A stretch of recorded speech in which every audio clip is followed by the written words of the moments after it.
Olá, olá, meus amigos que acompanham o canal Vem Professorar. É uma honra recebê-los novamente neste conjunto de vídeos onde nós vamos trabalhar esta obra de Jesus Guillen chamado Neuroeducación en el Aula. É uma obra que está em espanhol, não encontrei ela em português, mas eu trago para vocês porque eu achei ela muito interessante, porque vai lidar com a parte do funcionamento do cérebro, relacionando-o com o aprendizado, que é algo que é muito importante para nós que somos professores, educadores ou que trabalhamos com treinamento e desenvolvimento de pessoas.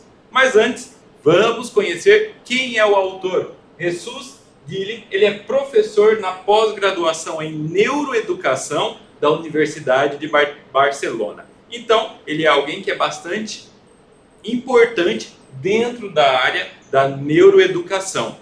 Além disso, ele tem um blog que se chama Escuela com Cérebro. É um blog onde ele divulga informações que envolvem a questão da neurodidática. Então, se você quer conhecer um pouco mais o trabalho aqui do nosso autor, por favor, fiquem à vontade para procurar aí na internet pelo blog dele, Escuela com Cérebro, onde tem muitas dicas para compartilhar.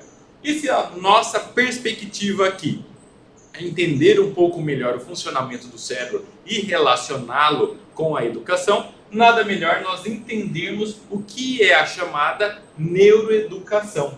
E o nosso autor, Jesus, ele apresenta para nós o seguinte: a neuroeducação tem como objetivo melhorar os processos de ensino e aprendizagem a partir dos conhecimentos científicos sobre o funcionamento do cérebro. Então, nós estudamos como é que o cérebro funciona e aí nós fazemos uma relação com os processos de ensino e aprendizagem para que nós consigamos conduzir o nosso trabalho enquanto educadores de uma maneira que facilite o aprendizado para os nossos estudantes. E aí continua também aqui o nosso autor.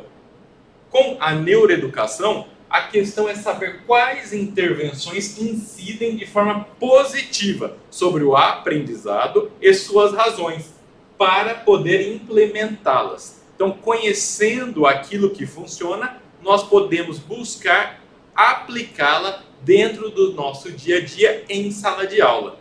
E agora que nós entendemos um pouquinho a perspectiva da neuroeducação, vamos falar daquele órgão especial que é o responsável pelo aprendizado, que é o nosso amigo cérebro. E aqui algumas informações importantes que nós precisamos saber ao lidarmos com o cérebro. O autor nos apresenta o seguinte: olha que informação legal. O cérebro, e aí pensando num cérebro adulto, ele tem aproximadamente 1,4 kg. O que significa que é 2% do peso corporal do ser humano.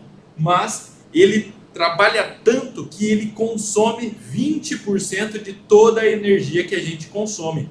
Então ele é uma máquina compacta, mas que trabalha muito e exige muita energia para o ser humano. E como é que o cérebro funciona?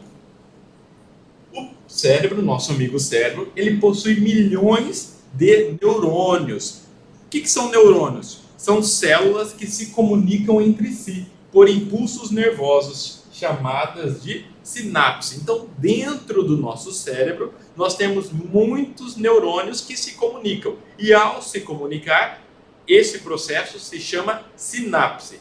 E aí, como é que se dá o aprendizado dentro do cérebro? Conforme o autor explica aqui em sua obra, o aprendizado se dá por meio destas complexas comunicações, um neurônio se comunicando com o outro, formando, portanto, as sinapses.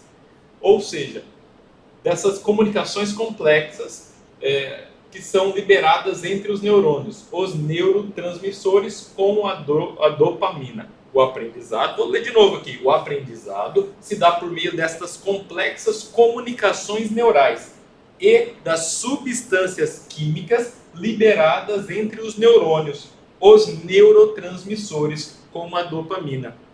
Então, para um neurônio se comunicar com o outro e formar a sinapse, é necessário que sejam liberados algumas substâncias químicas, que são os chamados neurotransmissores. E agora então a gente já sabe como é que o cérebro funciona. Lá tem um monte de neurônio que se comunica por meio dos neurotransmissores e ali você tem a formação da sinapse e também a formação das redes neurais. E aí, como é que o cérebro é dividido? Conforme o autor nos apresenta, o cérebro ele possui uma divisão. Cada hemisfério está especializado em determinadas funções e processa a informação de forma diferente. Então, se a gente olhasse o cérebro, você tem o lado direito do cérebro e você tem o lado esquerdo do cérebro. E cada um é especializado em algumas funções. Como assim, Fagner? O lado esquerdo do nosso cérebro, de maneira mais sequencial, e o direito mais global, existindo uma contínua interação entre ambos. Então, os dois lados do cérebro estão sempre se comunicando. Mas o lado esquerdo, ele vai mais na lógica, um passo a passo. Já o lado direito, ele busca uma avaliação geral daquilo que está acontecendo.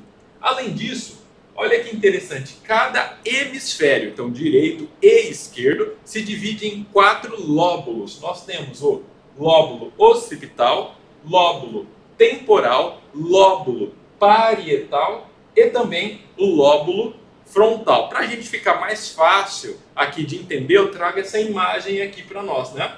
A parte da frente do cérebro nós temos o lobo frontal.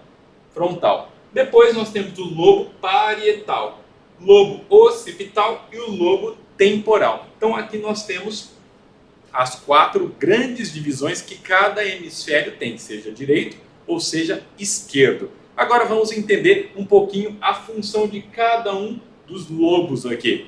Então nós temos o lóbulo occipital. Ele está onde aqui, ó?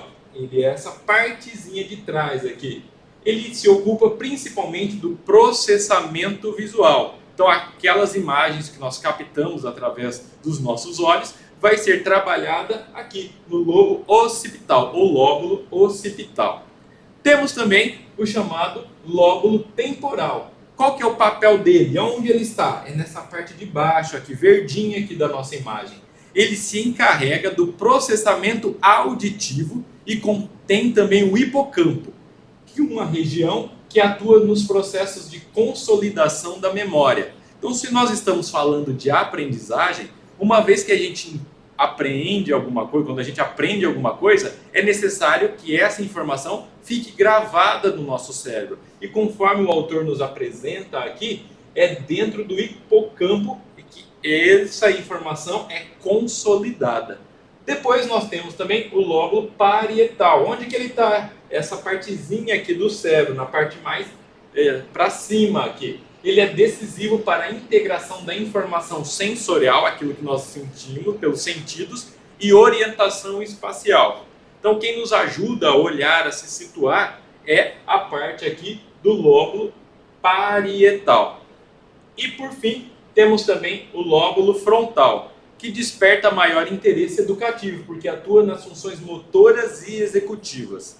Então, a parte que está bastante ligada com o aprendizado é o lobo frontal, ou lóbulo frontal. Por quê? Porque ele está relacionado com essas funções motoras e executivas. E aí eu pergunto para vocês, qual é o papel das funções motoras e executivas no aprendizado? Vocês já ouviram falar dessas funções executivas e motoras que o nosso cérebro desempenha? É isso que nós vamos trabalhar no nosso próximo vídeo. E espero encontrá-lo já já. Meu muito obrigado. Tchau, tchau.